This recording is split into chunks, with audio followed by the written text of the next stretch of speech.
receiver, he's a weapon. And as mobility diminishes, then you'll pick up where he is with that great decision-making with the mind he's got. I take offense with any serious projected criticism about his accuracy. He can get the ball within the circumference of where receivers can catch it. They need to help.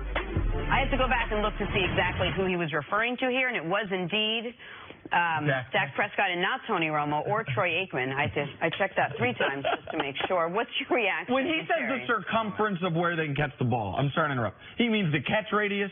That's the way most people would say it. He can get it to receivers' catch radius, I think, is what Jerry's talking about there. But in his head, it looked like a circle. So there is no, I get it. Your catch radius all around. Go ahead, see. Well, this is the thing. I'll go to the back end of the comments. And that's about after the circumference, that was the wide receivers need to help. Well, Jerry picked the wide receivers. I mean, he went to the Beyonce concert with his best option as a wide receiver, decided to send him on his way and not bring him back to the Cowboys where they practice. So, Jerry, you're picking the players. You're responsible for who Dak's playing with. And I understand every person, and, man, it took me a while to realize this. Every person has their own reality. Nick Wright's got his own reality. Jenna Wolf's got her own reality. And Jerry Jones definitely has his own reality. Now, he would love for it to end that way. But right now, he's doing some serious projections.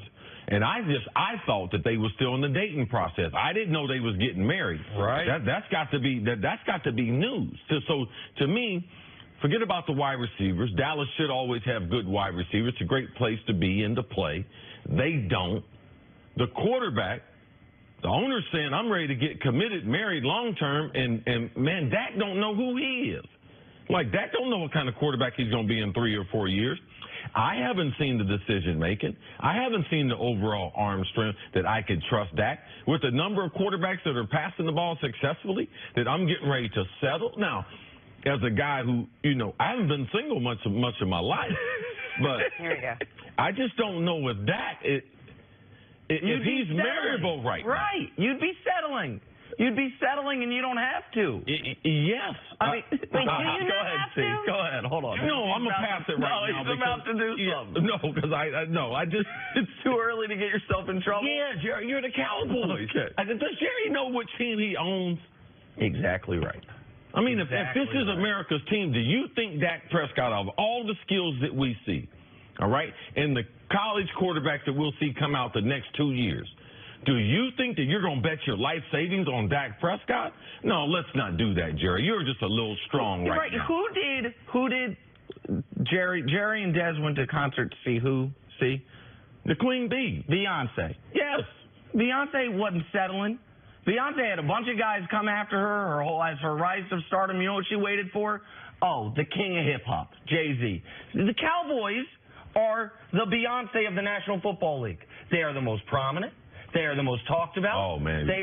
So now you're saying Beyonce is all about hype, man. No. I'm not saying that. Okay, I would never say that about the greatest living American, Beyonce Carter, Carter. However, what I am saying is, like, you don't settle on Dak.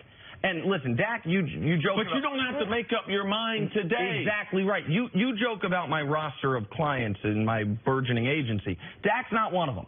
But if he were, if I'm his agent and I hear those comments, you know what I'm doing next? I'm calling up the Dallas Cowboys and saying, well, it sounds like we should be working on our contract extension. Sounds like the owner is saying, my guy is the long-term option. So this $700,000 he's making, we can go ahead and rip that up for next year and go ahead and get him locked in. And that is a dangerous game to play because the Cowboys, their path to being a team that is as good for how often they're talked about is to go along with this offensive line and Zeke, a young stud, cheap quarterback. Yes, cheap. Cheap. Their path is, they already have built in what the Eagles and the Chiefs, and not the receivers part of the Chiefs, but the weapons, the offensive line, the running back. Now you plug in that first-round rookie quarterback. You plug in that rookie contract quarterback.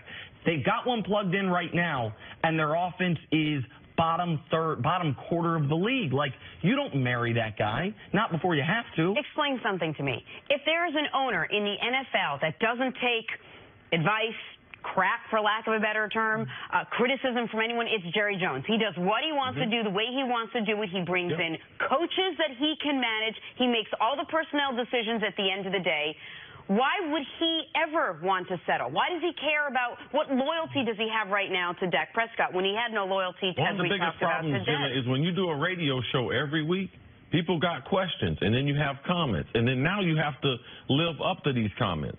This is not a decision that Jerry is in the best interest of the Dallas Cowboys. Even if he feels it is, he needs to be able to delay giving Dak a contract as soon as possible. He can't give Dak and Zeke a contract. Now, do you think Zeke's agent going to allow Dak to go in there and get 20-something million, where Zeke is the most important part as far as their offense? So, well, and I would go, I don't think it's just the radio show. I think if we're going to continue this tortured analogy one step further, you got to remember, Jerry left his wife for Dak. Tony Romo, who he loved and adored, he said, no, I'm moving on to the younger, better, sexier option. But at the time, it was the right decision. He had a fantastic first year. Yeah, he did have a fantastic first year. But now, if Dak wasn't the right choice, then we revisit, did you push Tony Romo out the door too early? So you've got the person you got to be right on him. Like Jerry, I don't think it's just they did the radio interview. I think it's that he committed himself to Dak, whether he was saying it publicly or not. The moment he let Tony Romo know, you better go into broadcasting.